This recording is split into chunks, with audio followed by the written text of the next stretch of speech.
If you spend any time looking through mining content, you start noticing a pattern pretty quickly. It's either someone going so deep into the technical side, or it's a platform that found someone willing to talk about it on camera in exchange for something. And what's actually missing from most of it is just real experience, like someone who's actually sat with these platforms long enough to know what holds up and what doesn't. Anyway, today I want to show what that actually looks like in practice, using a mining platform I've had running consistently for close to a year. And the first thing I go to is always configuration. The reason I pay attention here because the way this step is structured tends to be a pretty honest indicator of the overall build quality. First up is token selection. It's built on multi-chain technology, which in practical terms means no network restrictions, no dependency on what's happening in the market at any given moment. Whatever token makes sense to run is what gets picked. I'm going with Tron. The network has been putting up consistently solid numbers, on-chain activity has been strong, and it just makes sense as the pick right now. All right, so next is the receiving address. Copy and paste TRX address. Nothing complicated about that step.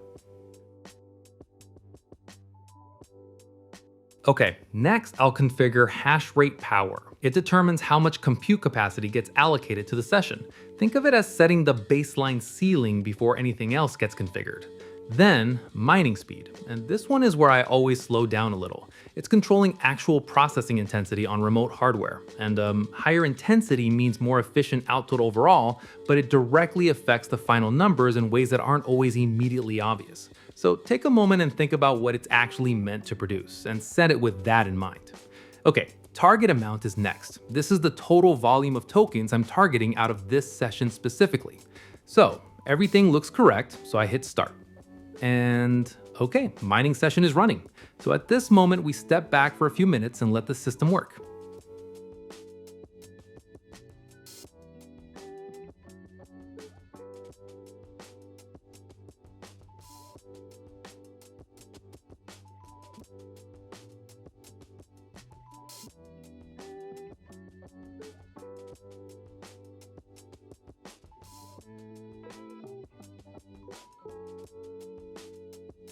Okay, here's the report. Session time, total shares processed, the algorithm that was active, and a full itemized breakdown of the remote infrastructure charges. It's all laid out clearly, nothing vague or buried.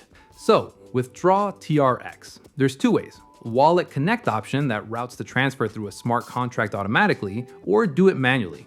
I handle this manually every time. Walking through the transaction step by step gives a more complete picture of what's happening.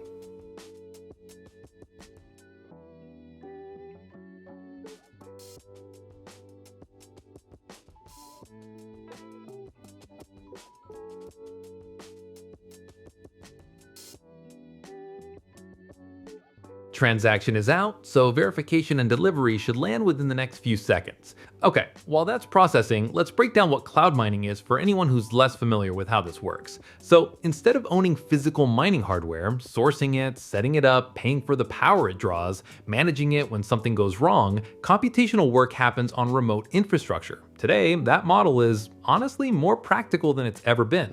Hardware is expensive to acquire and expensive to run. Energy costs haven't gotten any easier, and keeping a rig properly operational over time is a real ongoing commitment that most users just don't have the bandwidth for. Cloud mining removes that entire layer, and what makes it distinct from other on-chain approaches like staking is the visibility. The process is traceable at every stage. The output is a direct product of real work, and that relationship between what goes in and what comes out is concrete in a way that most yield strategies aren't. That's actually a meaningful distinction. So closing this one out, several months on this platform across a range of configurations, different settings, different session lengths, varied conditions throughout the whole testing period. Output came through correctly every single time. Nothing in the workflow fell off at any point. And this isn't something that's new to the market or still finding its footing. It's got genuine time behind it. And when you actually compare it against what else is available right now, that track record is visible. Most platforms I run through extended testing end up surfacing something eventually. This one just kept delivering without making it complicated. Anyway, appreciate your time. Hope this gave a clear picture of how this works. Peace.